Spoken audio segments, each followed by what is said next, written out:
मैं हूं Dinesh kewra. News time में आपका बहुत बहुत स्वागत है। किसानों का आंदोलन और उग्र होता जा रहा है, हालात बिगड़ते जा रहे हैं। बहुत सारे स्टेट्स ऑलमोस्ट ब्लॉकेट में आ गए हैं। पंजाब की तो कंडीशन ये है कि कांग्रेस हो, अकाली दल हो, सभी के सभी इंक्लूडिंग आम आदमी पार्टी किसानों के फेवर में आ गई है। रेल लाइंस ब्लॉक हैं, रोड्स हैं वो भी ब्लॉक हैं, बाज़ार भी ब्लॉक हैं।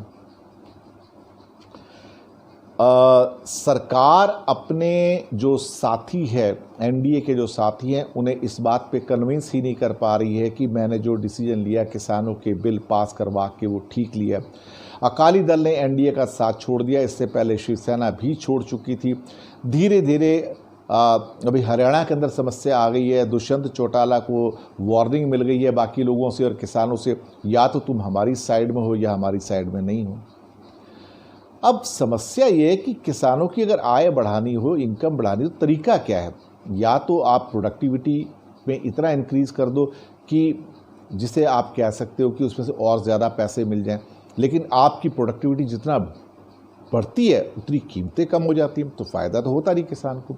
दूसरा, प्रोडक्टिविटी जितनी है उतनी रहने दो और कीमतों में इजाफा कर दो। तो उसके लिए सरकार दो तीन काम कर सकती है। या तो कोई मिनिमम सपोर्ट प्राइस है उसको रख दे, जो सरकार करने से इनकार कर रही है कि मैं मिनिमम सपोर्ट प्राइस कानून के हिसाब से फिक्स नहीं करूंगी।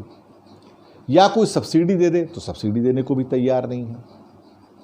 या फिर किसी की एक ऐसी कीमत तय कर दे, जैसे गन्ने वगैरह की कीमत होती है इंडिया में, शुगर केन की प्राइसेस तय होती है, वो कर दे, वो भी नहीं होता।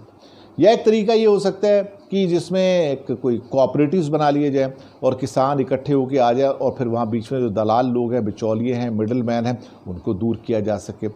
अब यहाँ पर मुसीबत ये है कि जैसे कि दूध और गन्ने में देखिए, किसान को जो कीमत होती है उसका 75% मूल्य मिल जाता है, लेकिन जो बाज़ार मूल्य के बराबर होता है उसका 75% किसान को मिल जाता है। लेकिन जब किसान टमाटर, प्याज और आलू उगाता है तो, या बाकी फल फ्रूट उगाता है, तो उसको जो बाज़ार में कीमत है उसका 30% मिलता है। यानी कि बाज़ार में किसी फल फ्रूट की कीमत 100 रुपये है तो किसान को उसका 30 रुपये मिलता है प्राइस के अंदर, और 30 रुपये के अलावा बाकी हिस्सा जो बिचौलियों के पास, सेलर के पास चला जाता है।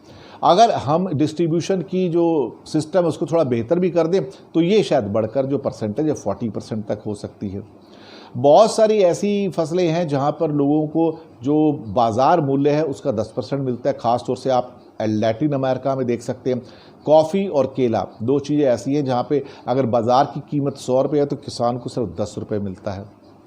इसका मतलब ये हो किसान को अब झुकाव उस साइड में ज़्यादा हो जाता है जहाँ पर उसको थोड़ा बहुत बाज़ार की कीमत के मुकाबले ज़्यादा प्राइस मिल जाती है।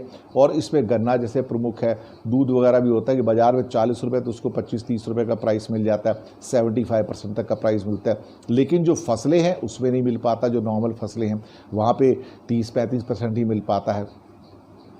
यही एक कारण है कि किसान जो है गन्ने की ओर झुक जाता है और नुकसान सहते हुए भी दूध के अंदर चला जाता है, क्योंकि वहाँ पे भले बाज़ार में 40 रुपये लीटर दूध हो, लेकिन उसको कोऑपरेटिव के द्वारा एक 25 रुपये 30 रुपये मिल जाता है, तो उसको लगता है कि चलो मेरे ज़िंदगी थोड़ी थोड़ी चलती रहेगी। इन हालातों में देखा जाए तो कुछ ना कुछ ऐसा सोचने की ज़रूरत है जहाँ किसान की पॉकेट में ज़्यादा पैसे आए, लेकिन कहीं कुछ ऐसा हो नहीं रहा है और फिर वो बिचौलिए और दलालों की जो एक तरह से संघ बना हुआ है वो सबसे ऊपर चले जाते हैं।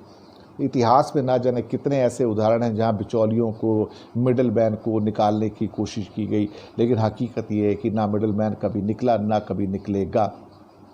सरकारें जितनी मर्जी कोशिश कर लें, जितने मर्जी पैतरे चेंज कर लें, जितने मर्जी कानून चेंज कर लें, अंत में वही ढाक के 3 पात होता है। किसानों की समस्याओं को सुलझाना इतना आसान नहीं है जितना सरकार सोच रही है। सरकार सोचती है कि ये 3 बिल पास करवा के किसानों की दशा और दिशा चेंज हो जाएगी, कुछ बदलाव नहीं होगा। लेकिन हाँ, सरकार ने अपने लिए विपत्ति ज़रूर खड़ी कर ली है, क्योंकि इसके द्वारा अब जगह जगह आग लग रही है, जगह जगह प्रदर्शन हो रहे हैं, देश में कहीं ना कहीं अराजकता का माहौल पैदा हो रहा है। इन हालातों के अंदर हम ये कह सकते हैं कि इन सिचुएशंस को संभालना आने वाले कुछ महीनों में इतना आसान नहीं होगा, क्योंकि सरकारें सामने आके आम आदमी को, आम किसान को, किसान के संघों को समझा नहीं रही हैं, उनसे बात नहीं कर रही हैं, संवाद नहीं कर रही हैं। संवादहीनता की स्थिति में सिवाय प्रॉब्लम के और कुछ नहीं हो सकता, और ऐसे में देश की तरक्की रुकती है, आम इंसान की ज़िंदगी दूभर हो जाती है। धन्यवाद आपका।